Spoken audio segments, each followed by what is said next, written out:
किसान भाइयों नमस्कार, मैं पुनीत सिसोदिया। किसान भाइयों, आज की इस वीडियो में हम बात करने वाले हैं मूली के एक खतरनाक कीट के बारे में जिसको जाना जाता है रूट मैगॉट के नाम से। तो आज की इस वीडियो में हम रूट मैगॉट्स के बारे में बात करेंगे। जिन किसान भाइयों ने मूली की फसल लगाई हुई है, सलजम की फसल आपने लगाई हुई है, इन फ्यूचर आप लगाने वाले हैं, या आपने गाजर की फसल लगाई है, तो गाजर में भी कभी कभी इसका अटैक देखने को मिलता है, लेकिन सबसे ज़्यादा मूली की फसल में तबाही मचाता है। तो क्या ये मूली की फसल को बहुत बुरी तरीके से प्रभावित करता है। तो आज की इस वीडियो में हम रूट मैगॉट्स के बारे में कंप्लीट इन्फॉर्मेशन लेंगे कि आपको इसको कैसे कंट्रोल करना है, कौन से बेस्ट केमिकल हैं, कैसे इसकी पहचान करें, किस तरीके से हमारी फसल को नुकसान पहुंचाता है। तो वीडियो अच्छा लगे लाइक कीजिएगा, अच्छा ना लगे तो आप इसे डिसलाइक भी कर सकते हैं। तो चलिए जानते हैं। देखिए, सबसे पहले रूट मैगॉट्स करता क्या है। यदि हम इसके सिम्टम्स की बात करें कि ये कैसे हमारी फसल को हानि पहुंचाता है, तो इसमें देखिए एक लार्वा होता है। ये वाइट या तो सफ़ेद रंग का होगा या हल्के पीले रंग का होता है। ये लार्वा होता है जिसकी पिक्चर आप स्क्रीन पर भी देख पा रहे होंगे। ये लार्वा क्या करता है कि ये हमारे ज़मीन के अंदर रह करके जो हमारी मूली होती है, मूली को खाता है, यानी कि मूली को खा करके नुकसान पहुंचाता है और उसको चारों तरफ से खा करके, जैसे कि आप पिक्चर देख सकते हैं, इस तरीके से खा करके उसको बुरी तरीके से उसकी क्षति कर देता है, उसकी जो क्वालिटी है उसको डाउन कर देता है। अब इस तरीके की जब मूली हो जाती है तो इसको हम मार्केट में भी नहीं बेच पाते हैं, क्योंकि इसको कोई परचेज नहीं करेगा, इसकी क्वालिटी बहुत ज़्यादा डाउन हो जाती है। तो इस तरीके की मूली की फसल को हानि पहुंचाता है। देखिए, इसके क्या होते हैं कि इसके सिम्टम्स भी हमें कभी कभी नहीं दिखाई देते हैं, क्योंकि ये अंदर अंदर मूली को खाता रहता है। ऊपर जो पत्ते होते हैं मूली के या सलजम के या गाजर के, वो हमें अच्छे देखने को मिलते हैं, लेकिन जब तक हम मूली को उखाड़ कर नहीं देखते हैं तो हमें इसका पता नहीं लगता है। लेकिन कभी कभी जब इसकी सीवियर कंडीशन हो जाती है, मूली की फसल को बहुत ज़्यादा नुकसान पहुंचा देता है, उसके अंदर उसकी जड़ें भी, जो रूट्स हैं, वो डैमेज हो जाती हैं, तो कभी कभी पौधा विल्ट का सिम्टम शो करता है कि जो पत्तियां हैं ऊपर से मुरझा जाती हैं, वो पीली पड़ जाती हैं। लेकिन कभी कभी इसका कोई सिम्टम्स भी शो नहीं करता है। तो इसलिए आपको क्या करना है कि समय समय पर, आपकी मूली की फसल है, सलजम की फसल है या गाजर की फसल है, तो समय समय पर आपको क्या है, मूली जैसे ही उसमें बनना स्टार्ट हो जाए तो उसको उखाड़ कर एक मूली को, एक प्लांट को रोज़ नहीं, हफ्ते में एक बार आप उसको चेक करें, अच्छे से धो करके उसकी मिट्टी हटा करके कि उसको कहीं से कोई इंसेक्ट डैमेज तो नहीं कर रहा है।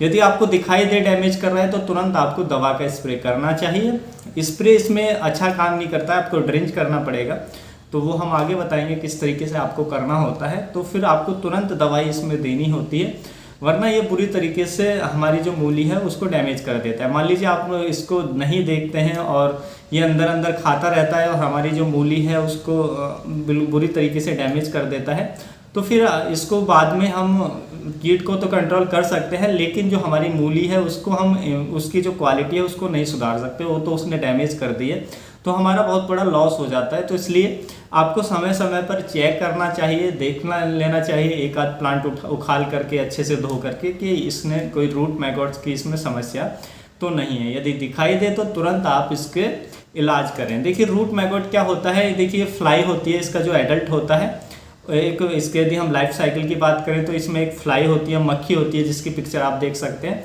कभी कभी फ्लाई भी होती है, और ये रेड बीटल जो होता है, जो पत्तियों को खाता है, तो रेड बीटल भी हो सकता है। इसका लार्वा, ये अंडे देते हैं। सबसे पहले हमारे जो पत्ती होती हैं, पौधे की जो पत्ती होती हैं, पत्तियों पर अंडे देते हैं।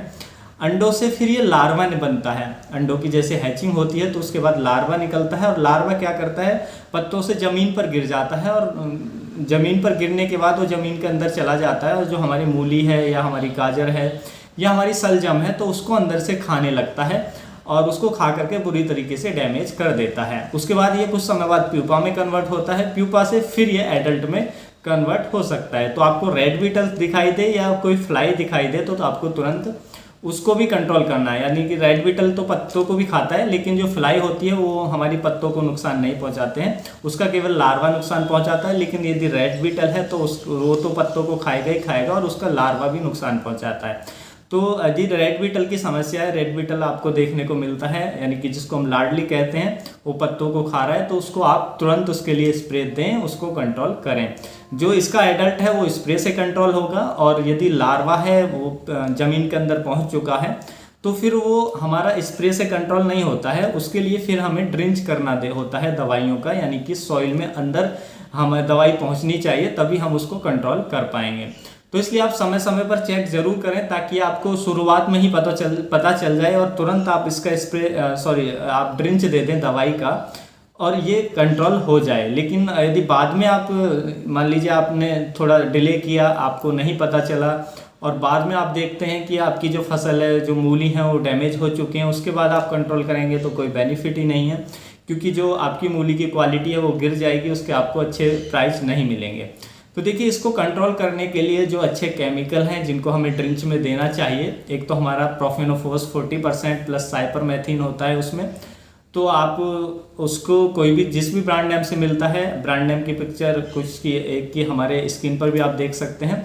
तो ये जो टेक्निकल है, ये केमिकल है, किसी भी कंपनी का ब्रांड नेम में मिलता है तो आपको 1 लीटर दवा को प्रति एकड़ के हिसाब से चला देना चाहिए। यदि आप ड्रिप इरिगेशन करते हैं तो ड्रिप के माध्यम से दे दें, यदि आप फ्लूड इरिगेशन करते हैं तो फिर आप फ्लूड इरिगेशन के साथ भी दे सकते हैं। देखिए, फ्लूड इरिगेशन में आप कैसे ड्रिंच करेंगे कि आपकी जो मेन नाली है उस पर एक ग्लूकोज की जो बोतल आती है, आप देख सकते हैं, जिससे हमारा ग्लूकोज चढ़ता है। तो ग्लूकोज की बोतल को थोड़ा सा ऊपर से काट लें और उसको उल्टा लटका के उसमें दवाई पलट दें और नीचे जैसे कि बूंद बूंद जिस तरीके से हमारे ग्लूकोज चढ़ती है उसकी बूंद बूंद थोड़ी सी खोल दें नीचे से और उसको मेन नाली में डाल दें।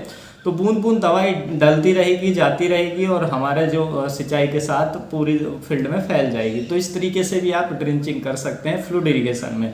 बहुत सारे किसान भाई पूछते हैं कि हम फ्लूड इरिगेशन में कैसे दवाई को दें।